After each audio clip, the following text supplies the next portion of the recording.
சட்டமுனி சித்தர் வரலாறு.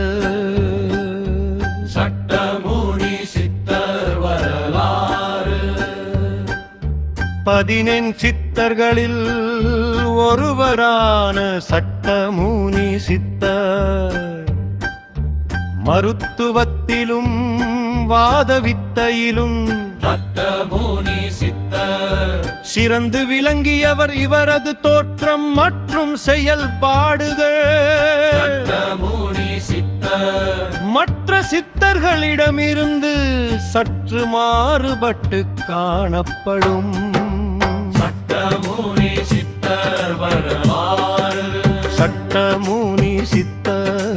சட்டமுனி சித்தர் வரலாறு.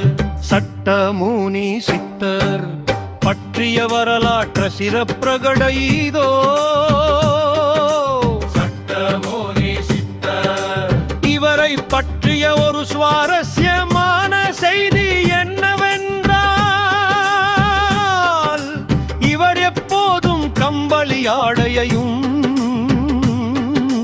சட்டமுனி சித்தர் நீண்ட மேலங்கியையும் அணிந்திருப்பாராம். சித்தர்கள் பொதுவாக ஆடையின்றி அல்லது மிக குறைந்த ஆடையுடன் இருப்பார்கள். ஆடால் இவர் சட்டை அணிந்து காணப்பட்டதால் இவருக்கு சட்டமுனி என்ற பெயர் வந்தது. இவருக்கு சட்டமுனி என்ற பெயர் வந்தது.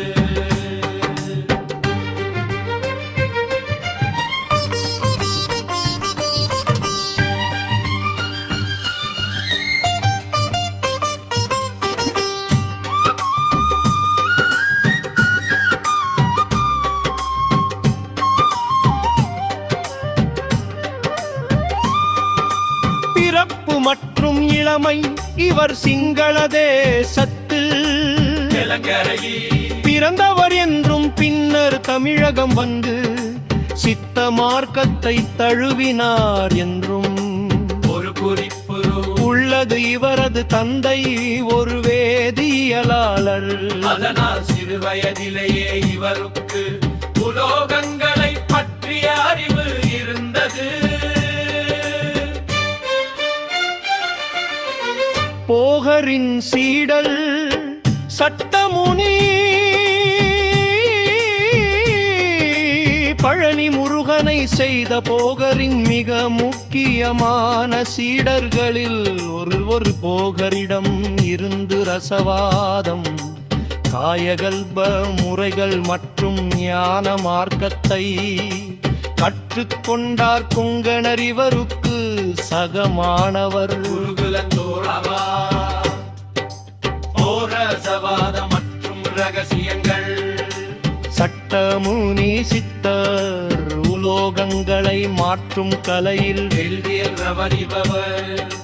பல அரிய மருத்துவ முறைகளையும் ரசவாத ரகசியங்களையும் தனது நூல்களில் வெளிப்படையாக எழுதியுள்ளார். இதை கண்ட மற்ற சித்தர்கள் இவ்வளவு ரகசியங்களை உலகிற்கு வெளிச்சம் போட்டு காட்டலாமா என்று வருத்தப்பட்டதாக சொல்லப்படுகிறது. முக்கிய நூல்கள் சட்டம்